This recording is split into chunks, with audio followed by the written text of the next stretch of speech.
شاہی محل میں بے فکری کی زندگی گزارنے والے اللہ کے فرما بردار وہ کم عمر نوجوان ابھی جوانی کی دہلیز پر قدم بھی نہ رکھ پائے تھے کہ ان کے والد محترم اللہ کے نبی اور بادشاہ وقت حضرت داؤد علیہ السلام انتقال فرما گئے۔ انہوں نے اپنی عمر مبارک کے صرف 13 برس ہی دیکھے تھے کہ عظیم الشان سلطنت کا بوجھ ان کے کاندھوں پر آ گیا۔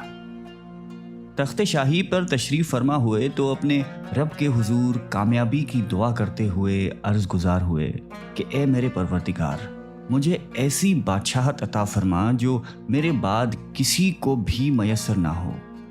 رب العالمین نے اپنے محبوب بندے کی دعا کو شرف قبولیت بخشا اور دنیا کی ہر شے کو ان کے مطیع و فرما بردار بنا دیا۔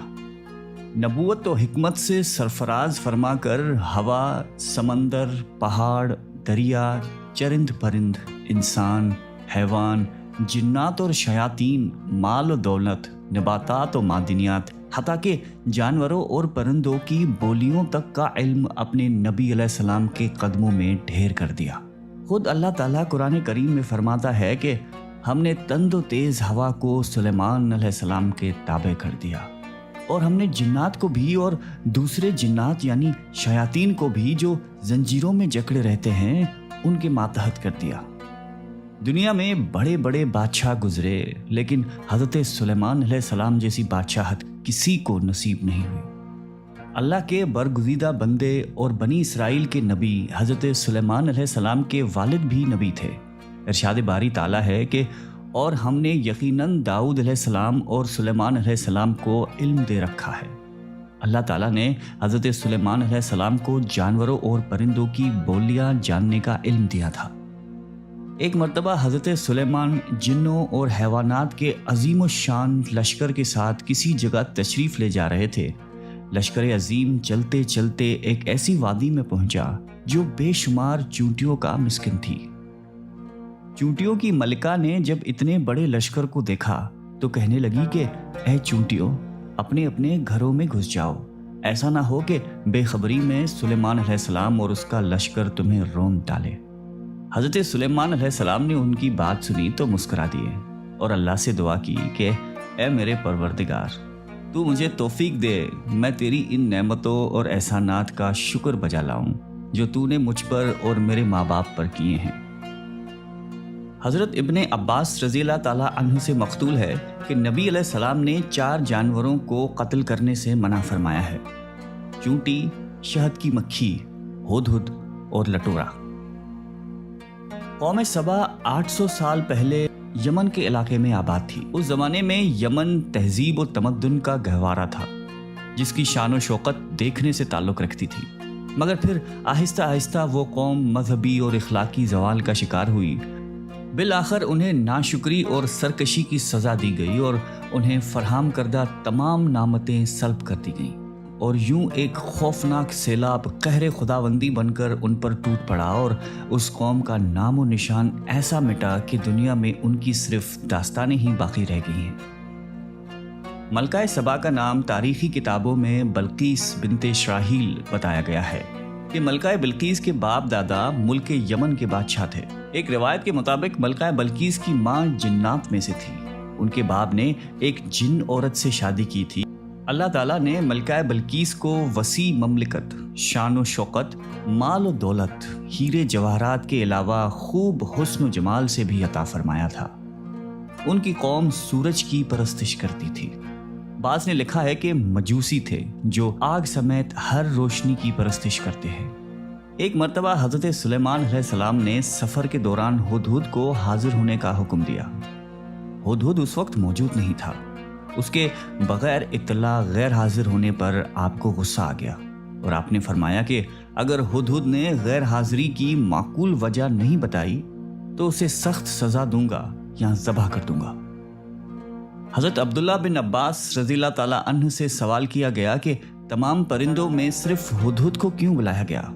آپ نے جواب دیا کہ حضرت سلیمان علیہ السلام نے کسی ایسی جگہ قیام فرمایا تھا جہاں پانی نہیں تھا۔ اللہ تعالیٰ نے ہدہد کو یہ خاصیت عطا فرمائی تھی کہ وہ زمین کے اندر کی چیزوں اور زمین کے اندر بہنے والے چشموں کو دیکھ لیتا تھا۔ حضرت سلیمان علیہ السلام کا مقصد یہ تھا کہ ہدہد سے معلوم کریں کہ اس میدان میں کتنی گہرائی میں پانی ہے۔ ہدہد کی نشاندہی کے بعد وہ جنات کو حکم دیتے کہ زمین کھود کر پانی نکالو۔ ہدہد زمین کے اندر کی چیزوں کو دیکھ لیتا ہے، لیکن عجیب بات یہ ہے کہ اس زمین کے اوپر شکاری کا بچھایا ہوا جال نظر نہیں آتا اور عموماً جال میں پھنس جاتا ہے۔ ابھی کچھ دیر ہی گزری تھی کہ ہدہد حاضر ہو گیا اور کہنے لگا کہ میں آپ کے لیے ایک ایسی خبر لایا ہوں جس کا آپ کو علم نہیں۔ میں آپ کے پاس ملک کے یمن سے ایک سچی خبر لایا ہوں۔ میں نے دیکھا کہ ایک عورت وہاں کے لوگوں پر بادشاہت کر رہی ہے اور اسے وہاں ہر قسم کی چیز میسر ہے۔ اس کا تخت بھی بڑی عظمت والا ہے۔ میں نے اسے اور اس کی قوم کو اللہ تعالیٰ کو چھوڑ کر سورج کو سجدہ کرتے ہوئے پایا، اور شیطان نے ان کے اعمال انہیں آراستہ کر کے دکھائے ہیں اور انہیں صحیح راستے سے روک رکھا ہے۔ بس وہ ہدایت پر نہیں آتے کہ اس اللہ کو سجدہ کریں جو آسمانوں اور زمینوں کے پوشیدہ چیزوں کو باہر نکالتے ہیں، اور جو کچھ تم چھپاتے ہو اور ظاہر کرتے ہو وہ سب کچھ جانتا ہے۔ وہی عظمت والا عرش کا مالک ہے۔ حضرت سلیمان علیہ السلام نے کہا کہ اب ہم دیکھیں گے کہ تو نے سچ کہا ہے یا جھوٹ۔ تو ایسا کر کہ میرا خط لے جا کر اسے دے، اور پھر ان کے پاس سے ہٹ جا اور دیکھ کہ وہ کیا جواب دیتے ہیں۔ ہدہد نے حضرت سلیمان علیہ السلام کا خط لیا اور اڑتا ہوا ملک یمن پہنچا اور محل کے اندر ملکہ کو تلاش کرتا ہوا اس کے کمرے تک جا پہنچا۔ دیکھا کہ ملکہ اس وقت آفتاب کی پوجا کر رہی ہے۔ ہدہد خط اس کے قریب ڈال کر وہاں سے ہٹ گیا۔ ملکہ نے اپنے قریب ایک خط پڑا دیکھا تو بڑی حیران ہوئی، لیکن جب اس کو کھول کر پڑھا تو کافی فکر مند ہو گئی۔ چنانچہ فوری طور پر دربار بلا لیا۔ تمام درباری تجسس بھری نگاہوں سے ملکہ کی طرف دیکھ رہے تھے اور بے چینی سے منتظر تھے کہ آخر ملکہ عالیہ کی اچانک ہنگامی اجلاس طلب کرنے کی وجہ کیا ہو سکتی ہے۔ ملکہ نے وسیع و عریض اور عالی شان دربار کی چاروں جانب ایک نظر دوڑائی اور پھر فرمایا کہ اے اہل دربار، مجھے ایک بڑا اہم اور باوقت خط فلسطین اور شام کے عظیم فرمان روا سلیمان علیہ السلام کی جانب سے موصول ہوا ہے، جو مہربان اللہ کے نام سے شروع ہے، جس میں لکھا ہے کہ تم میرے سامنے سرکشی نہ کرو اور مسلمان بن کر میرے پاس آ جاؤ۔ اے میرے سردار، تم اس معاملے میں مجھے مشورہ دو۔ میں کسی امر کا قطعی فیصلہ تمہارے مشورے اور رائے کے بغیر نہیں کرتی۔ اس پر وہ بولے کہ ہم بڑے زور آور اور سخت جنگجو ہیں، آگے آپ کو اختیار ہے، آپ خود ہی سوچ لیجئے کہ ہمیں آپ کیا کچھ حکم فرماتی ہیں۔ ملکہ سبا نے کہا کہ یہ طاقتور بادشاہ جب کسی بستی میں داخل ہوتے ہیں تو اسے فتح کرنے کے دوران اجاڑ دیتے ہیں اور وہاں کے باعزت لوگوں کو قتل و غارت گری کے بعد قیدی بنا کر ذلیل و خوار کر دیتے ہیں، اور یہ لوگ ہمارے ساتھ بھی ایسا ہی کریں گے۔ چنانچہ میں انہیں تحفے بھیج کر دیکھتی ہوں کہ ان کا کیا رد عمل ہوتا ہے۔ اس میں سے ہمیں اندازہ ہو جائے گا کہ اگر سلیمان علیہ السلام کوئی عام دنیا دار بادشاہ ہے یا اللہ کا نبی جن کا مقصد اللہ کے دین کا غلبہ ہے۔ اگر انہوں نے ہمارے یہ تحفے قبول نہیں کیے تو یقیناً ان کا مقصد دین الہی کی سربلندی ہے۔ اسرائیلی روایات کے مطابق ملکہ بلقیس نے جو تحائف دربار سلیمانی علیہ السلام میں بھیجے، ان میں سونے چاندی کی اینٹیں، قیمتی موتی جواہرات، 100 حسین ترین کنیزیں، 100 غلام اور ملکہ کی جانب سے ایک خط شامل تھا۔ اللہ تعالیٰ نے اپنے نبی کو ان تحائف کی تفصیل وحی کے ذریعے پہلے ہی بتا دی تھی۔ چنانچہ حضرت سلیمان علیہ السلام نے جنات کو حکم دیا کہ شہر میں داخل ہونے والے ہر راستے پر سونے چاندی کی اینٹوں کا فرش بچھا دیا جائے اور راستے کے دونوں جانب سونے کے بنے ہوئے عجیب و خلقت جانور کھڑے کر دیے جائیں۔ وزراء اور اعمال سلطنت کی تمام کرسیوں اور فرنیچر کو سونے کا کر دیا جائے، دربار کو ہیرے جواہرات سے مزین کر دیا جائے۔ غرض جب ملکہ بلقیس کے قاصد اپنی تحائف لے کر وہاں پہنچے اور انہوں نے یہ سب کچھ دیکھا تو شرمندہ ہونے کے ساتھ ساتھ بہت زیادہ مرعوب بھی ہوئے۔ حضرت سلیمان علیہ السلام نے قاصدوں سے فرمایا کہ کیا تم لوگ مال و دولت سے میری مدد کرنا چاہتے ہو؟ مگر دیکھ لو، جو کچھ میرے اللہ نے مجھے دیا ہے وہ اس سے بہت زیادہ ہے جو تمہیں میسر ہے۔ تمہارے تحفے تمہیں مبارک ہوں، انہیں واپس لے جاؤ۔ ہم ان پر ایسے لشکر سے حملہ کریں گے جس کے مقابلے کی ان میں طاقت نہیں ہوگی، اور انہیں وہاں سے بے عزت کر کے نکال دیں گے اور وہ ذلیل و خوار ہوں گے۔ قاصد اپنے ملک پہنچے اور حضرت سلیمان علیہ السلام کے سخت ترین پیغام کے علاوہ دربار سلیمانی کا آنکھوں دیکھا حال ملکہ کو بتایا۔ ملکہ بلقیس ایک سمجھدار، دانا اور جہان دیدہ عورت تھیں۔ فوراً سمجھ گئیں کہ یہ کوئی عام بادشاہ نہیں بلکہ واقعی اللہ کے نبی ہیں۔ لہذا اپنے ملک کو جنگ سے بچانے کے لیے انہوں نے بھی بنفس نفیس حضرت سلیمان علیہ السلام کی دربار میں حاضر ہو کر اپنی اطاعت کا یقین دلانے کا فیصلہ کیا، اور ایک دن اپنے مصاحبین کی ایک جماعت کے ساتھ ملک شام کی جانب روانہ ہوئی۔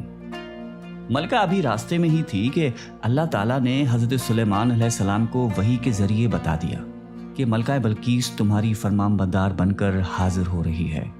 یہ موقع تھا کہ جب حضرت سلیمان علیہ السلام نے ملکہ اور اس کے مصاحبین کو مزید شان اعجازی دکھانے کا فیصلہ کیا، تاکہ وہ جان سکے کہ اللہ کے نیک لوگ شان و مرتبے میں کفار سے کہیں زیادہ طاقتور اور باکمال ہوتے ہیں۔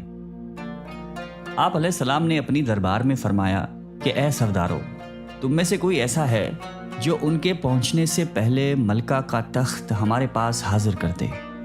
جنات میں سے ایک قوی ہیکل جن نے کہا کہ قبل اس کے کہ آپ علیہ السلام اپنی جگہ سے اٹھیں، میں اس تخت کو آپ کے پاس لا کر حاضر کر دیتا ہوں، میں اس پر قادر ہوں اور ایماندار بھی ہوں۔ ایک شخص جس سے کتاب الہی کا علم تھا کہنے لگا کہ میں آپ کی آنکھ کے جھپکنے سے پہلے اسے آپ کی خدمت میں حاضر کر دیتا ہوں۔ جب آپ نے اسے اپنے پاس موجود پایا تو کہنے لگے، ھذا من فضل ربی، یہ سب میرے رب کا فضل ہے تاکہ وہ مجھے آزمائے کہ میں شکر گزاری کرتا ہوں یا کفران نعمت، اور جو شکر کرتا ہے تو اپنے ہی فائدے کے لیے کرتا ہے۔ وہ اہل کتاب کون تھا اور وہ کتاب کون سی تھی اور وہ علم کیا تھا جس کے زور پر یہ دعویٰ کیا گیا کہ پلک جھپکتے ہی تخت کو حاضر کر دوں گا، اور ایسا ہی ہوا۔ اس میں مفسرین کے مختلف اقوال ہیں، جبکہ مذکورہ تینوں سوالوں کی پوری حقیقت تو اللہ تعالیٰ ہی جانتا ہے۔ یہاں قرآن کریم کے الفاظ سے جو معلوم ہوتا ہے وہ اتنا ہی ہے کہ وہ کوئی انسان تھا جس کے پاس کتاب الہی کا علم تھا۔ اللہ تعالیٰ نے کرامت اور اعجاز کے طور پر اسے یہ قدرت دے دی کہ وہ پلک جھپکتے ہی تخت لے کر آ گیا۔ کرامات اور معجزہ نام ہی ایسے کاموں کا ہے جو ظاہری اسباب اور امور عادیہ کے یکسر خلاف ہوں، اور وہ اللہ تعالیٰ کی قدرت اور مشیت ہی سے ظہور پذیر ہوتی ہیں۔ اس لیے نہ شخصی قوت قابل تعجب ہے اور نہ ہی اس علم کا سراغ لگانے کی ضرورت ہے۔ اللہ تعالیٰ نے ظاہری طور پر ایک شخص سے یہ کام لیا، ورنہ حقیقت میں تو مشیت الہی کی ہی کار فرمائی ہے کہ چشم زدن میں جو چاہے کر سکے، اور حضرت سلیمان علیہ السلام بھی اس حقیقت سے پوری طرح آگاہ تھے۔ یہی وجہ تھی کہ جب انہوں نے تخت کو اپنے سامنے پایا تو اسے فضل ربی سے تعبیر کیا۔ حضرت سلیمان علیہ السلام نے ملکہ سبا کا امتحان لینے کے لیے ان کے تخت میں کچھ رد و بدل کروا دیا۔ جب وہ آئیں تو ان سے پوچھا کہ کیا تمہارا تخت بھی اسی طرح کا ہے؟ ملکہ نے کہا کہ یہ تو گویا ہو بہو وہی ہے، اور ہمیں تو پہلے ہی سے معلوم ہو گیا تھا اور ہم فرمان بردار ہو چکے تھے۔ ملکہ بلقیس کے آنے سے پہلے حضرت سلیمان علیہ السلام نے ایک ایسی عجیب و غریب عمارت بنانے کا حکم دیا جس میں نہایتی شفاف شیشہ استعمال کیا گیا تھا۔ اس شیش محل کے صحن میں ایک نہایتی شاندار حوض بنوایا جس کے بہتے پانی میں مچھلیاں اور دیگر آبی جانور بھر کر اسے شیشے سے پاٹ دیا گیا۔ شیشہ اس قدر شفاف تھا کہ ظاہری نظر میں کوئی پہچان ہی نہیں سکتا تھا کہ پانی کے اوپر شیشے کا فرش ہے۔ محل کی بناوٹ ایسی تھی کہ محل کے اندر جانے کے لیے اس پر سے گزرنا لازم تھا۔ یہ سب کچھ کرنے کا مقصد یہ تھا کہ حضرت سلیمان علیہ السلام چاہتے تھے کہ ملکہ بلقیس کو نبوت کے اعجاز و شان دکھانے کے علاوہ انہیں اپنی عظیم و شان سلطنت کی ظاہری شان و شوکت کی ایک جھلک بھی دکھا دی جائے، تاکہ ملکہ کو حضرت سلیمان علیہ السلام کی ظاہری و باطنی شان و شوکت اور دینی اور دنیائی جاہ و جلال کا اندازہ ہو جائے۔ نیز اللہ تعالیٰ نے اپنے نبی حضرت سلیمان علیہ السلام کو تاریخ انسانیت میں جو ممتاز مقام عطا فرمایا وہ قوم سبا کی ملکہ عالیہ اور مملکت یمن کے فرمان روا اور مصاحبین نے اپنی آنکھوں سے دیکھ لیا۔ استقبالیہ تقریب کے اختتام پر حضرت سلیمان علیہ السلام نے ملکہ بلقیس کو محل کے اس مخصوص حصے کی جانب چلنے کی دعوت دی جو جنات کے ذریعے خصوصی طور پر ملکہ کے لیے تیار کروایا گیا تھا۔ ملکہ حضرت سلیمان علیہ السلام کے محل کے طلسم میں کھوئی ہوئی تھی کہ حضرت سلیمان علیہ السلام نے ان کی اندرونی کیفیت کا اندازہ کرتے ہوئے انہیں ایک بار پھر محل کے اندرونی حصے میں چلنے کی دعوت دی۔ ملکہ بلقیس دنیا کی عظیم ترین بادشاہت کی حسین ترین ملکہ تھی، اور ان کے وہم و گمان میں بھی نہ تھا کہ اس دنیا میں کوئی اور ہستی ان سے بھی زیادہ جاہ و جلال کی مالک ہو سکتی ہے۔ ملکہ حیرتوں کے سمندر میں ڈوبی اپنی نشست سے اٹھیں۔ حضرت سلیمان علیہ السلام نے ملکہ کو آگے بڑھنے کا اشارہ کیا اور خود چند قدم پیچھے ہو گئے۔ ملکہ نے آگے بڑھ کر شیش محل کے نفیس و شفاف فرش پر قدم رکھنا چاہا، لیکن دیکھا کہ صحن میں پانی بھرا ہوا ہے جس میں محل کے ستونوں اور میزبانوں کا عکس نظر آ رہا ہے۔ تو ملکہ نے سوچا کہ شاید پانی سے گزر کر آگے جانا بھی اس ملک کی کوئی استقبالیہ رسم ہوگی۔ چنانچہ انہوں نے پانی سے گیلا ہونے سے بچانے کے لیے اپنا دامن اوپر اٹھا لیا۔ حضرت سلیمان علیہ السلام نے کہا کہ یہ ایسا محل ہے جس کے نیچے بھی شیشے جڑے ہوئے ہیں۔ وہ بول اٹھیں کہ اے میرے پروردگار، میں خود پر ظلم کرتی رہی ہوں، اب میں سلیمان علیہ السلام کے ساتھ اللہ رب العالمین کی مطیع و فرمان بردار بنتی ہوں۔ یعنی جب ملکہ کو فرش کی حقیقت کا علم ہوا، وہ اپنی کوتاہی اور غلطی کا بھی احساس ہو گیا، اور انہوں نے اپنی کم عملی کا اعتراف کرتے ہوئے مسلمان ہونے کا اعلان کر دیا۔ ملکہ بلقیس کے مسلمان ہونے کے بعد کیا ہوا، قرآن کریم یا کسی مستند حدیث مبارک میں اس کی تفصیل نہیں ملتی۔ تاہم ابن عساکر نے حضرت عکرمہ رضی اللہ تعالیٰ عنہ سے روایت کیا ہے کہ اس کے بعد ملکہ بلقیس حضرت سلیمان علیہ السلام کے نکاح میں آ گئی تھیں۔ انہیں ان کے ملک میں برقرار رکھ کر یمن واپس بھیج دیا گیا۔ حضرت سلیمان علیہ السلام ہر مہینے وہاں تشریف لے جاتے اور 3 روز قیام فرماتے تھے۔ حضرت سلیمان علیہ السلام نے ان کے لیے ملک یمن میں 3 عمدہ محلات ایسے ہی تعمیر کروا دیے تھے جن کی مثال و نظیر نہیں ملتی۔ علامہ عماد الدین ابن کثیر تحریر فرماتے ہیں کہ سبا یمن کے بادشاہوں اور اس ملک کے باشندوں کا لقب ہے۔ ملکہ بلقیس بھی اس قوم سے تعلق رکھتی تھیں۔ اللہ تعالیٰ نے اس قوم کو بے حساب رزق اور آرام اور آسائش کے تمام اسباب مہیا فرمائے، اور اس کے ساتھ ساتھ اپنے 13 انبیاء کا نزول بھی فرمایا تاکہ یہ اللہ کی وحدانیت کا اقرار، احکام کی اطاعت کریں اور نعمتوں، انعام اور اکرام کا شکر ادا کرتے رہیں۔ لیکن وہ لوگ اپنی غفلت اور نافرمانی سے باز نہ آئے، یہاں تک کہ اللہ تعالیٰ نے ان پر ایک سیلاب کا عذاب نازل فرمایا جسے ان کے شہر و باغات سمیت ہر چیز کو ویران اور برباد کر دیا۔ اللہ تعالیٰ ہم سب کو قلب سلیم عطا فرمائے اور قرآن اور حدیث پہ چلنے کی توفیق عطا فرمائے۔ آمین۔